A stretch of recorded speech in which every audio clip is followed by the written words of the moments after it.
Hi, I'm John Fisher. I'm going to be reading the catch for today, the 29th of April, 2022. And this is number 11 in a series that we're doing on the Jesus characteristics of the Jesus movement for today. And this is number 11. Young people showed up gifted and ready to go. In the early 1970s, I was working with high school kids in a church in Palo Alto, California, when the Jesus movement started. In a matter of weeks, our attendance went from 30 to 300. And they didn't come to youth group to socialize or play volleyball. They came with their Bibles and wanted to study the Word. There was a huge hunger for spiritual things.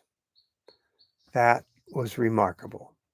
But even more remarkable was the fact that they came with already gifted leaders among them.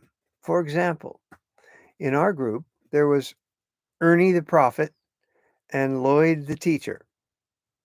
Ernie would preach during lunch hour at Palo Alto High School, and Lloyd would teach them the Bible.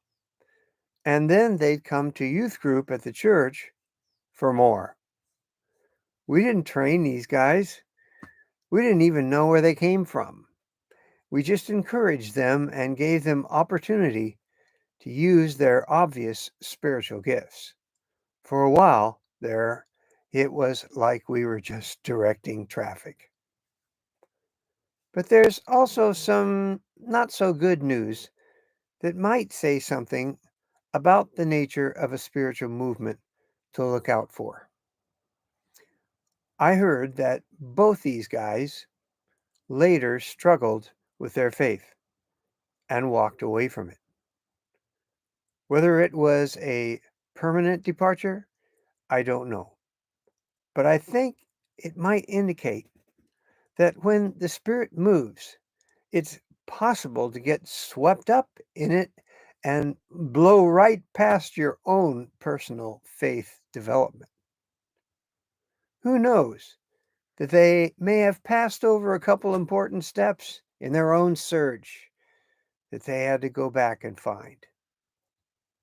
Paul mirrors this when he says, quote, I discipline my body like an athlete, training it to do what it should. Otherwise, I fear that after preaching to others, I myself might be disqualified. 1 Corinthians 9:27. In other words, watch yourself. Realize that the search is never over. So, what does this mean for us today? It means that the process of asking, seeking, knocking is never over. That we should be aware of the fact that people can be spiritually gifted beyond their grasp. That we all have to pay attention to our own spiritual process. And finally, there's no resting on your laurels. The laurel wreath of past victories. There are no laurels to rest on. Rest comes at the end. This is John Fisher for Grace Turned Outward on the Catch of the Day.